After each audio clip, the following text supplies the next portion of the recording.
16절입니다. 16절.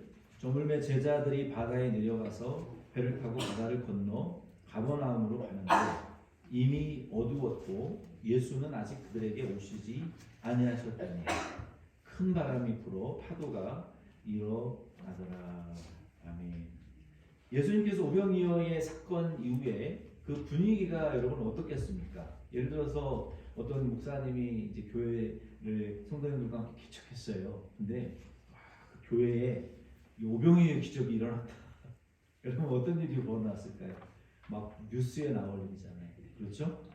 저 교회에 오병이어의 기적이 일어났대요. 그리고 가나의 혼인잔치에서 물로 포도주가 변화된 것처럼 이런 기적이 막 일어나고, 그리고 병든 자가 살아나고, 중풍병자 환자가 자기 발로 일어나고, 뭐 안순뱅이가 일어나고, 소경이 눈을 뜨고, 귀신이 떠나가고, 뭐 이런 교회가 있다. 이 콜로라도 지역에 이런 교회가 있다. 온 교회 성도님들이, 불신자들은 어차피 안 오니까 온 교회 성도들이 다 그 교회에 몰릴 거예요. 야, 가보자. 우리 교회 목사님은 조금 별별로 없는 것 같은데, 야, 그 교회 목사님, 야, 대단하다는데 가보자. 아마 이런 일이 막 일어나지 않겠어요? 뉴스에 나오고. 그렇죠? 근데 예수님께서 지금 오병이어의 사건을 통해서 많은 대중들이 예수님을 지금 보고 깜짝 놀랐어요. 그리고 예수님에 대한 인기와 소문과 관심이 막 집중되기 시작했단 말이에요. 그러면 일반적으로 어떻게 해야 됩니까? 예수님이 더 막 기적도 행하시고, 더 병든 자도 고쳐주시고, 더 귀신도 쫓아내 주셔서 더 많은 사람들이 예수님을 집중하도록, 더 많은 사람들이 예수님에게 더 관심을 갖도록 막 분위기를 끌어나가야 되는 거 아닙니까? 그래서 하나님의 나라의 복음을 전해야 되는 거 아닙니까? 근데 예수님께서 보이신 행보는 전혀 의외의 행보를 보이셨어요. 이러한 분위기를 타서 전도에 더 힘을 쓰실 수 있었지만, 예수님은 여기 본문 말씀에 15절로 18절 말씀을 보니까 어떻게 하셨어요? 예수님은 혼자 산으로 가서 기도하시고, 제자들은 현재 반대편 쪽으로 배를 타고 가라, 가버나움 지역으로 가라. 예수님은 혼자 산속에 숨어버리시고, 제자들은 배를 태워서 배 반대편의 지역으로 보내셨단 말이에요. 왜 예수님께서 이렇게 하셨을까요? 왜냐하면 14절로 15절에 보면은 예수님의 기적을 보고 유대인들 많은 사람들이 이런 생각을 했어요. 야, 예수님이 저런 기적 한두 번만 더 일으키시면 우리가 지금 로마의 식민지배 통치에서 우리를 해방시켜 줄 수 있는 혁명가가 될 수 있겠다. 우리의 해방을 위한 리더가 될 수 있겠다. 로마를 우리 땅에서 다시는 발붙이지 못할, 하나님이 마치 모세를 통해 보내가지고 10가지 재앙을 보내서 애국 왕국을 멸망시키셨던 것처럼 아마 이 예수님을 하나님이 보내셔서 그 모세와 같은 일을 우리에게 해주시지 않을까? 우리를 독립시켜주지 않을까? 어떤 이런 정치적인 이 잘못된 복음이 아닌 이런 잘못된 목적을 갖고 예수님에게 접근하는 이런 사람들과 예수님은 교회와 제자들이 연결되어지는 것을 원치 않으셨기 때문이에요. 그래서 예수님은 그 대중들과 제자들을 멀리하시고 산으로 가셔서 기도하셨다라고 말하고 있고, 그리고 제자들도 그들의 무리가 있는 곳에서 반대편 지역으로 보내셨다라고 본문 말씀은 기록하고 있는 거예요. 그런데 18절에 보니까 하필이면 예수님은 산으로 가서 안 계시고 제자들끼리 배를 타고 건너편 지방으로 호수를 건너서 가려고 하는데, 그 바다에 들어갔을 때 여기 18절에 보니까 무슨 일이 일어났습니까? 무슨 일이 일어났어요? 뭐가 불었어요? 큰 바람이 불어 파도가 일어나더라. 예수님이 산에 가시고 안 계시고 제자들은 자기들끼리만 배를 타고 예수님 명령을 순종하느라고 건너편 지역으로 가는데, 그 도중에 갑자기 바람이 불더니, 돌풍이 불더니 파도가 일어나서 그 작은 배가 침몰할 정도의 강한 파도에 제자들이 죽을 고생을 지금 하고 있는 거예요. 전혀 예상치 못했던 일이고 예수님의 말씀을 순종하느라고 해 가는데 이런 돌발적인 상황이 바다 한가운데서 일어나타는 거예요. 19절 말씀에 보면은 제자들이 노를 저어 10여리쯤 가다가 예수께서 바다 위로 걸어 배에 가까이 오심을 보고 두려워하거늘. 제자들이 이 노를 저어서, 그때는 모터 동력이 없는 그때니까 노를 저어가지고 건너편으로 열심히 가고 있었을 거 아니에요. 근데 10여리쯤 건너편으로 가고 있을 때 이 10여리라는 것은 3.3마일에서 한 3.5마일 정도, 한 5km 정도 되는 거리를, 그날 예수님이 오병이어를 베풀었을 때가 해가 이제 곧 저물려고 할 때, 저녁 식사할 때였잖아요. 그거 끝나고 저녁에 그들이 노를 저어서 호수구를 건너려고 했는데 이 10여리쯤 3.5km, 3.5마일 정도 되는 거리를 이 반대편 지역으로 이동을 했는데 그 지점은 갈릴리 호수의 딱 절반 되는 지점입니다. 가장 수심이 깊은 지역이에요. 그러니까 다시 원래 있던 대로 돌아가지도 못하는 장소고 앞으로 더 나아지도 못하는 호수 한가운데 수심이 가장 깊고 파도가 높은 그 지역에서 오도 가도 못하는 상황이 돼버린 거예요. 근데 그 시간이 언제였냐면은 사경이라고 했어요. 사경. 밤 사경쯤 됐다고 했는데 이 사경이라는 시간은 유대인들이 저녁 6시부터 오후 6시부터 이튿날 해 뜨기 6시까지의 시간을 네 단위로 3시간씩 잘라서 1, 2, 3, 4경이라고 했어요. 그러니까 새벽 4경은 새벽 3시부터 6시까지의 시간이 4경입니다. 1경은 3시에서 6시, 6시에서 9시, 9시에서 12시, 12시에서 3시, 3시에서 6시, 이 4경, 3시에서 아침 6시라는 이 새벽 시간은 가장 깜깜하고 가장 조용하고, 근데 그때 밤부터 이동을 해서 몇 시간 동안 이동을 하고, 그리고 그때부터 저녁 때부터 밤 3시에서 6시까지 바다 한 군데 한가운데서 풍랑을 만나서 헤맸다는 거예요. 얼마나 무서웠겠어요. 바다 한가운데에서 너무너무 무서웠을 거예요. 앞은 아무것도 안 보이지, 바람은 불어서 소리가 막 들리지, 파도는 깜깜한데 얼마나 높이 올라갔다가 떨어지고 올라갔다가 떨어지고 배 안으로 물이 막 넘쳐 들어오죠. 멀미가 나고 충격이 오고 바람이 불고, 이건 총체적인 난국인 거예요. 지금 예수님이 가라 그래서 갔단 말이에요. 건너편으로 가라 그래서 순종해서 갔어요. 근데 예수님은 안 계시지. 밤새도록 노를 저어도 그 자리에서 뱅뱅뱅뱅 도는 거예요. 호수 한가운데에서. 여러분이 바다 한가운데에서 풍랑을 만나본 적이 없어서 이게 얼마나 이 두려움의 공포라는 것을 여러분 모르실 거예요. 저는 이 군대에서 그 전투 수영을 배울 때 이 대검을 차고 군장을 하고 이 소총을 메고 신발을 신고, 그 다음에 그 고무보트 있어요. 침투보트가 있거든요. 침투하기 때문에 모터가 없습니다. 그 고무보트를 6인 1조가 돼가지고 머리에 이고, 그게 굉장히 무겁습니다. 보트가. 그것을 머리에다 이고 바다에 들어가서 침투 지역에 가면 6명이서 보트를 뒤집습니다. 같이. 한 사람이 끝에 매달려서 뒤집어요.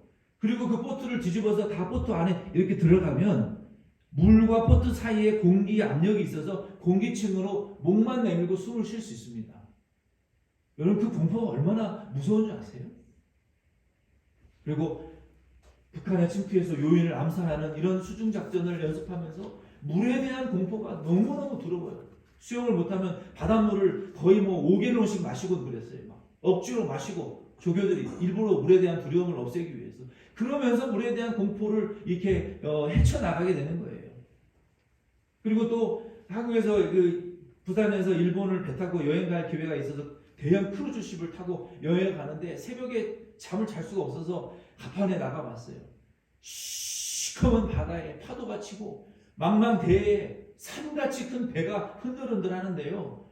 너무너무 무서워요. 그 배, 이 점 같은 배 하나가 그 망망대에 떠가는데 앞도 뒤도 안 보이는 시커먼 파도뿐이에요. 파도뿐이에요. 근데 이 제자들이 바람 소리는 슉슉 들리지, 파도는 배 안으로 막 들여치서 물이 넘칠 것 같고, 한 사람 일부는 노를 젓고 일부는 물을 퍼내면서 올라갔다가 땅바닥에 곤두박질 치면서 이 파도 속에서 죽음의 사투를 밤새 벌렸단 말이에요. 이 제자들이 얼마나 두려웠겠어요.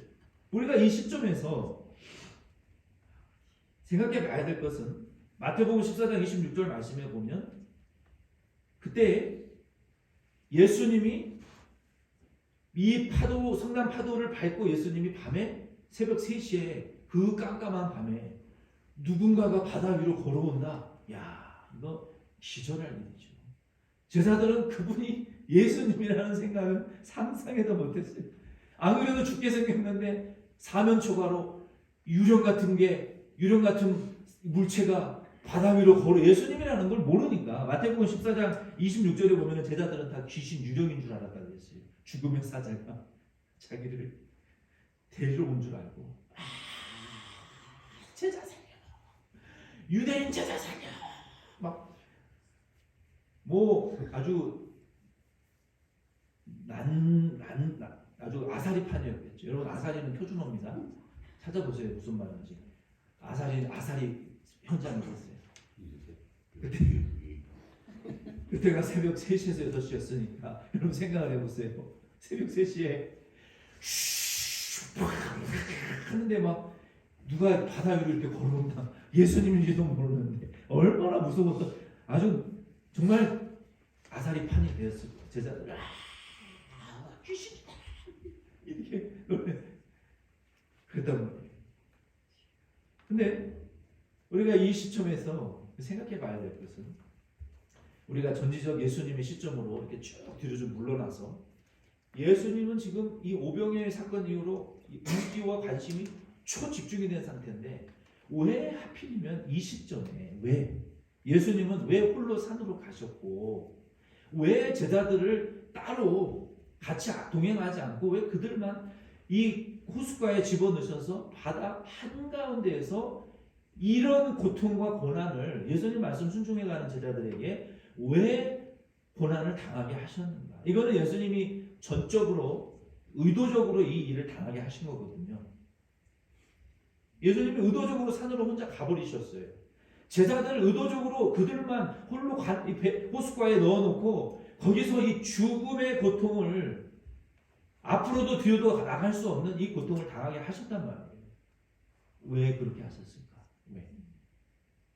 예수님의 의도가 무엇이었을까요?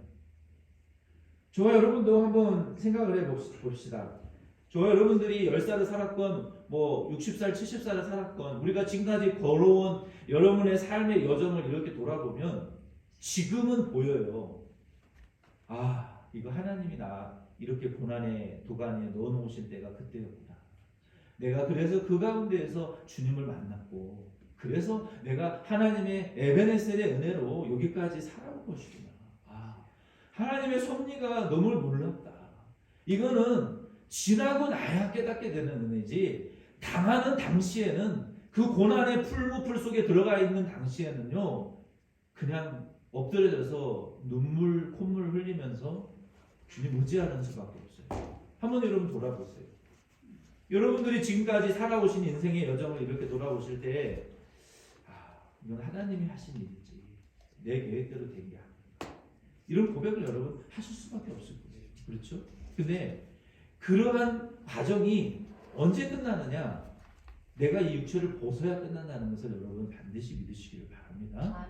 하나님은 때때로요, 우리의 삶에 이 제자들에게 의도적으로 당하게 하신 이 갈릴리 풍랑의 죽음의 순간들을 우리에게 의도적으로 당하게, 우리의 인생 전반에 걸쳐서 당하게 하신다는 것을 여러분 꼭 기억하시기를 바랍니다. 뭐 당한다 그러니까 나쁜 일 같지만 맞닥뜨리고 경험하게 하신다는 사실을 여러분 인식하시고 신앙생활 하시기를 바라요. 그래서 예수님 따라가는 길은 그래서 좁은 길이라고 했어요. 많은 사람들이 가지 않는 길이라고 했어요. 그러면 왜 왜 이 시점에서 예수님이 이런 일을 제자들에게 그리고 저와 여러분들에게 경험하게 하시는가? 이것을 좀 묵상한 것을 여러분과 함께 이 말씀의 은혜를 나누기를 원합니다. 여러분 왜 그렇게 예수님 하신다고 생각하세요? 왜? 세상에 속된 말로 물 들어왔을 때 노저울하고 대중들이 인기가 높아지고 관심이 높아지고 수만 명, 수십만 명의 사람이 밟혀 죽을 정도로 예수님에게 지금 몰려드는데 그때 기적 몇 번만 더 베푸시면 온 유대인과 세계 사람들이 다 예수 믿을 텐데 왜 이 시점에 예수님은 혼자 산에 숨으시고 제자들을 이 고통과 고난을 당하게 하셨나? 이 이유를 우리가 알아야 돼요. 그 이유는 세 가지 정도를 제가 묵상했습니다. 첫째는 왜냐하면 첫 번째는 이 예수님께서는 제자들의 이 마음이 들뜬 마음, 이 제자들의 마음은 지금 들떠 있었어요. 뭐 때문에? 이 유대인들이나 대중들이 예수님이 기적으로 이 수십만 명의 사람들이 예수님을 따르고 집중하는데 예수님 기적 몇 번만 더 행하면 저 로마의 황제들 총독들 싹 몰아내고 다시는 발 못 붙이게 할 수 있을 것 같은데 이런 관점이 이러한 잘못 복음이 아닌 이 대중들의 요구와 관심사가 대중들에게만 머물러 있었던 게 아니라 제자들에게도 똑같은 무게감으로 지금 작동되고 있다는 거예요. 그래서 마음이 들떠 있고 잘못된 이 관심사로 지금 흥분되어져 있어요. 제자들의 마음이. 이런 들떠 있는 마음 그리고 그 이후에 예수님은 산으로 숨어버리시고 자기들만 예수님 없이 대중들을 떠나서 다른 지역으로 가야 된다. 불안과 의심과 공포와 이 탐탁치 않은 이 뒤숭숭한 이런 심령의 상태를 가지고 그들이 그 모든 것들을 다 가라앉힌 이후에 예수님에 대한 진리를 예수님이 누구신지를 제자들이 더 분명하게 예수님은 깨닫기를 바라셨던 거예요. 그래서 이 모든 과정에서 제자들을 분리시켜 버리시고 예수님도 거기서 분리되어져서 아버지께 기도하러 가신 거예요. 아마도 오병이어의 기적 이후에 제자들은 마음속에 예수님을 정치적으로 이용하려고 했던 대중들과 같은 유혹을 받았습니다. 여러분들이 요한복음과 복음서를 읽어보시면 예수님 왜 이 많은 무리들은 관심을 안 가지시고 구원하려고 힘을 쓰지 않으십니까? 그때 예수님께서 그것들은 쉬운 말로 하면 너희들이 가질 관심이 아니다. 너희들은 나를 누구라 하느냐? 너희들은 나를 누구로 믿느냐? 이런 질문들을 하신 장면을 우리가 보면 예수님의 관심사는 이 제자들이 예수님을 어떻게 믿느냐? 믿는 소수의 무리들이 예수님을 어떤 진리를 가지고 믿어가느냐?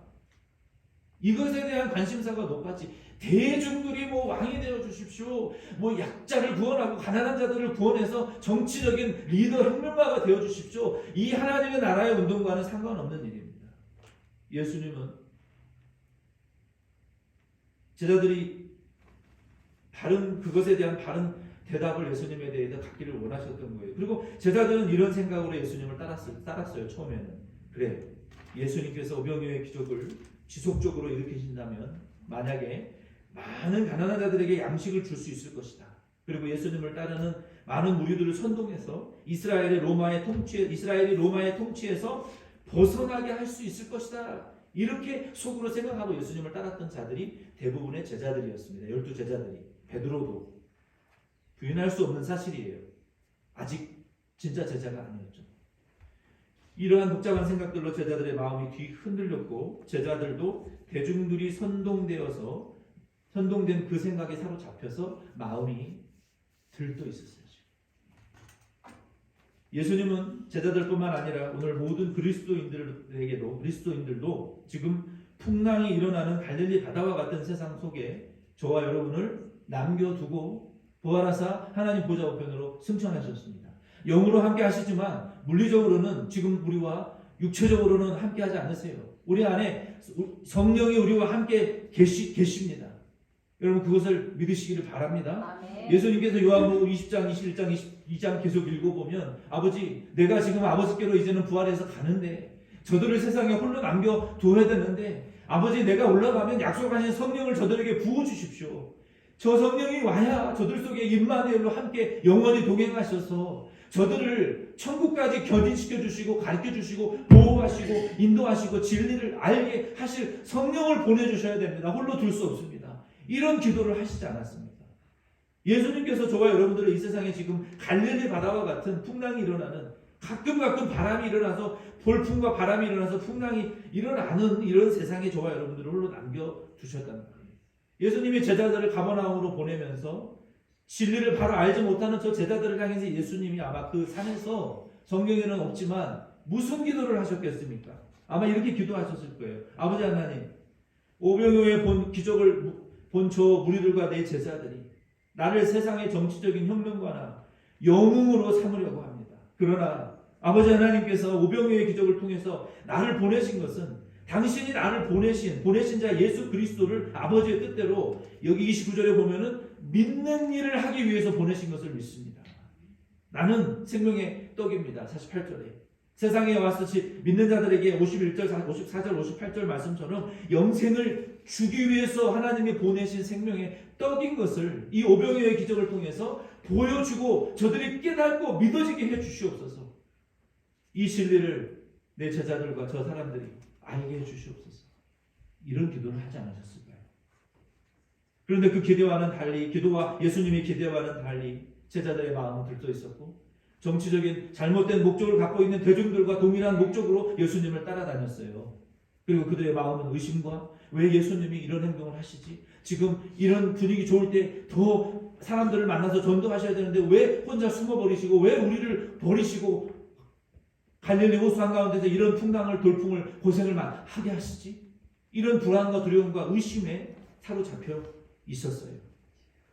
예수님이 생명과 영생인 것을 믿지 못하고 여전히 불안과 두려움에 떨고 있었단 말이에요. 이게 이 목적을 이루게 하기 위해서 예수님이 그들을 바다 한가운데 죽을 고생을 하게 하신 거예요. 두 번째 목적은 이 과정을 통해서 그리스도인들과 예수님의 관계가 우선이라는 것을 여러분 꼭 아시기를 바랍니다. 여러분 대부분의 관계가 우리가 give and take의 관계예요. 이 세상의 관계가. 그건 당연한 겁니다. 내가 주는 게 있으니까 받고 받는 게 있으니까 주는 관계가 이 세상의 관계예요. 그런데 그거를 떠나서 여러분들이 마음속에 내 것을 다 아낌없이 주고 내가 손해보고 내 것을 퍼줘도 나는 그 사람과의 관계를 계속 유지하고 싶어 하는 사람이 최소한 한 사람은 여러분의 인생에 있을 거예요. 없어도 좋아요. 없어도 that's okay. 이게 예수님이면 돼요. 사람 사이에는 그런 관계가 쉽지 않습니다. 여러분들이 만약에 그런 관계가 한 사람이라도 존재하신다면 제가 여러분에게 여쭤보겠습니다. 여러분은 왜 그런 관계를 그 사람과 유지하려고 하십니까? 내 것을 줘도 안 아깝고 한없이 퍼줘도 좋고 그냥 그 사람하고의 관계는 절대 끊고 싶지 않아. 가족이 아니더라도 그 사람과의 관계하고는 나는 계속 너무 유지하고 싶어. 이런 사람이 한두 사람이라도 있을 거 아닙니까? 왜 그 관계를 유지하고 싶은 욕구가 생기냔 말이에요. 왜? 다른 이유 없어요. 좋아서. 그냥 좋은 거예요. 마음이 편하고 좋고 같이 있어도 안 불편하고 그래서 관계가 좋으니까 다 좋은 거예요. 우리가 인간적인 관계도 그러하듯이 저와 여러분이 예수님과의 관계가 항상 영적인 관계가 최우선이 되어야 된다는 것을 여러분 꼭 인식하시기를 바랍니다. 예수님과의 관계가 좋으면 다 좋은 거예요. 예수님과의 관계가 다 나쁘면 다 나쁜 거예요. 우리의 영적 내 구주이신 예수님과의 이 관계성에 있어서 우리가 반드시 잊어버려서는 안 될 것은 나라는 존재는 그리스도인이라는 존재는 예수님과의 관계를 분리되어질 수 없는 관계성을 가지고 있다는 사실을 여러분 아시기를 바랍니다.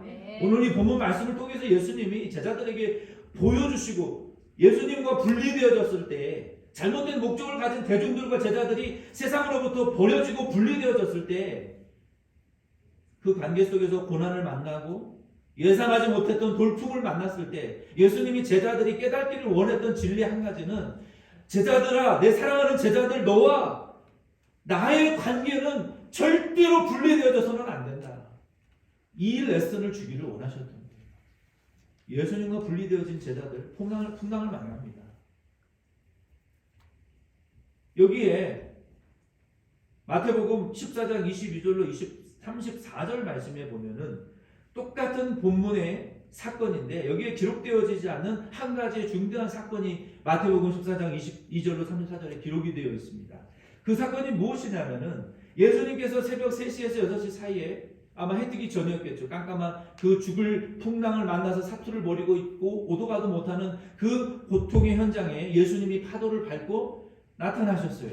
근데 모든 제자들은 죽음의 사자 귀신인 줄 알고 두려워 더욱 떨었습니다. 근데 그 중에 그나마 가장 대범했던 베드로. 이 베드로는 대범한 사람이었어요. 베드로가 그 유령을 예수님인 줄 몰라 유령인 줄 알고 그 분에게 가서 예수님, 주님, 당신이 주님이시거든. 나를 명하여 당신이 밟고 서 있는 그 파도를 나도 밟고 당신이 일으키고 있는 그 기적의 현장에 나도 동일한 기적을 경험할 수 있도록 나를 좀 불러서 명령해 주십시오. 그랬더니 베드로가 예수님을 믿는 것을 알고 그 파도를 자기 발로 밟고 몇 발짝 걸어갔어요. 이야, 무슨 기분이었을까? 너무 궁금해요. 유일한 제자, 파도를 밟아본 풍랑이 있는 내가 그 파도를 발로 밟아본 제자, 대단한 경험 아닙니까? 그런데 몇 발짝 가지 못해서 주변을 이렇게 보니까 지체만한 파도가 너무 무서운 거야. 눈에 그게 들어오는 거야. 그래가지고 꼬르륵 나를 구원하시옵소서. 왜 믿음이 적은 자에 왜 의심하였느냐. 끌어서 배에 같이 들어가니까 거짓말처럼 모든 바다와 풍랑이 착착해졌어요. 그리고 본문에는 없지만 제자들이 당신은 참으로 하나님의 보내신 선지자 하나님의 아들 구주이십니다. 절을 하며 제자들이 그때 깨닫는 거예요. 영접한 거예요. 이 말씀을 통해서 예수님께서 저와 여러분들에게 경험하고 알게 하기를 원하시는 것은 우리가 오병이어의 기적을 행하고 막 바다를 통제하는 이런 은사를 받으라는 것이 아니라 그것도 있으면 좋죠.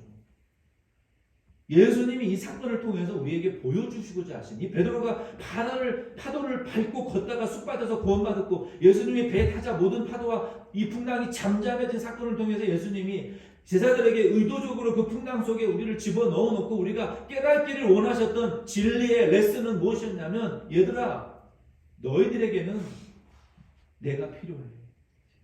너희들의 삶 속에는 구주 예수 없이는 너희들이 살 수 없어. 너희들은 내 이름을 불러야 되고 예수 그리스도의 이름을 의존해야 돼. 예수 그리스도의 이름을 붙들어야만이 너희들이 형통할 수 있다. 너와 나의 관계는 결코 분리되어 줄 수 없는 관계야. 나와 가장 친밀하고 밀접한 교제를 너와 우리 제자들은 나눠야 될 존재지. 너희들이 좀 전에까지 착각했던 것처럼 나는 이 세상의 대통령이나 왕이나 정치가나 뭐 사회 구원자가 아니야. 나는 하늘에서 내려올 생명의 떡이야. 영생의 양식이야. 너희는 이것을 믿어야 돼. 대중들의 잘못된 생각에 너희들이 선동되어져서 들뜬 마음과 잘못된 진리가 아닌 것에 너희들이 휘둘려서는 안 돼. 복음을 믿어야 된다. 너와 우리의 관계는 이런 관계다. 예수님이 이런 메시지를 그들에게 주기를 원하셨던 것입니다. 오늘 저와 여러분도 우리가 지난 인생을 그렇게 풍랑 속에서 구주이신 예수님을 우리가 영접하고 우리의 삶의 희노애락을 우리 구주 예수님을 영접함으로 우리가 무사히 통과하고 여기까지 믿음으로 살아왔던 것처럼 앞으로의 우리의 남은 인생도 마찬가지라는 거예요.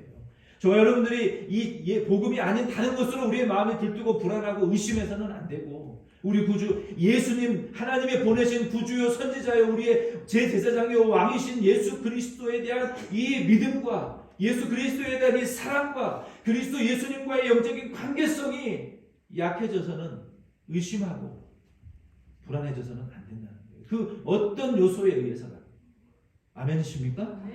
그리고 나는 예수님과의 이러한 관계성에서 조금도 예수님과의 거리와 간격이 있어서는 안 된다는 것을 여러분들이 아셔야 돼요. 예수님이 이 레슨을 우리에게 주기를 원하시는 거예요. 마지막 세 번째는 왜 이런 일을 당하게 하셨냐면 우리가 예수님에 대한 바른 믿음을 갖게 하기 위해서 이 기적을 베풀어 주신 거예요. 29절 말씀에 보면은 28절 29절 말씀에 보면은 그들이 묻되 우리가 어떻게 하여야 하나님의 일을 하오리이까. 예수께서 대답하여 이르시되 하나님께서 보내신 일을 믿는 것이 하나님의 일이니라 하시니. 예수님이 오병이어의 사건 이후에 너희들이 나를 따라다니는 이유는 기적을 봤기 때문이야. 육신의 양식이 이 기적을 통해서 나왔기 때문이지 더 놀라운 기적 보기를 원해서 나를 따라다니는 거 아니냐. 이 일은 육신의 양식에 속한 일이다. 영생의 양식을 먹어라. 하나님의 일을 해라. 무엇이 하나님의 일입니까? 하나님의 일은 뭘 하려고 하지 마라. 뭘 하려고 해서 하는 게 하나님의 일이 아니다. 하나님이 보내신 예수 그리스도를 너희들이 믿는 것이 하나님이 하라고 하신 일이다. 오늘 저와 여러분도 이것을 확실히 믿으시기를 바랍니다. 여러분 뭘 하려고 하지 마세요. 예수께서 다 완성하셨어요. 예수께서 다 성취하셨어요. 나는 하려고 해도 할 수도 없고 할 자격도 없고 해도 더러운 거예요. 한 사람이 자기의 인생 하나도 구원하지 못해서 평생에 죄만 짓고 살다가 평생에 죄 짓고 살다가 죽어요. 그게 저주받은 인생이라는 거예요. 자기도 구원을 못하는 이 죄인이 누구를 위해서 뭘 해요? 내가 뭘 해서 어떻게 되는 거 이거 아니라는 거예요. 착각하지 마시라는 거예요. 아멘이십니까? 네. 우리 특히 연세 많이 드신 분들 착각하지 마세요. 내가 뭘 많이 했다고 떳떳하고 많이 못했다고 더 떳떳하고 아니요. 아무것도 한 게 없어요. 내가 뭘 했다고 It's just a drop in the bucket. 내가 뭘 한 거? 태평양 바다에 물 한 방울 떨어뜨린 것만도 못해요. 그러니 뭘 했다고 의시되지 마시고 뭘 못했다고 쪼그라들지 마시란 말이에요. 예수의 공로를 의지하시고 예수가 이루신 구원을 우리가 믿고 소망하고 그것을 우리가 앞세워야지. 예수께서 이루신 이 구원을 믿으라는 거예요. 여러분 예수님의 마음이 얼마나 아프셨겠어요. 왜? 저들이 이 기적을 보고도 예수가 생명의 양식인 것을 왜 못 깨달아요? 아버지 저들이 진리를 알게 해주시옵소서. 얼마나 예수님 섭섭하시고 안타까우셨겠어요.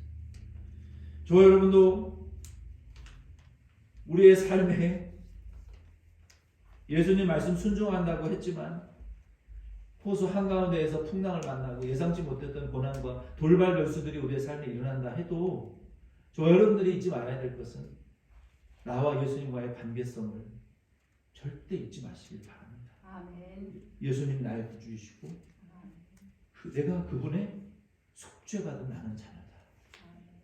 그 관계성 속에서 여러분 예수님에 대한 사랑과 예수님에 대한 신뢰와 예수님에 대한 무한한 이 신실한 사랑을 여러분 유지하시기를 바라요. 아멘. 세상 인간적인 관계로 여러분 그냥 달면 삼키고 쓰면 뱉는 그런 믿음을 갖지 마시고 고난이 있으면 버려버리고 행복하면 쫓아가는 이런 인간적인 본능적인 수준의 믿음으로 여러분 살아가지 마시고 저와 여러분들이 이 말씀을 통해서 예수님이 제자들에게 알고 깨닫기를 원하셨던 것처럼 우리의 삶에 돌풍이 일어나고 순종한다고 해도 변수와 고난을 통해서 내가 예상치 못했던 힘든 일들이 일어난다고 해도 나는 예수님의 제 자녀다.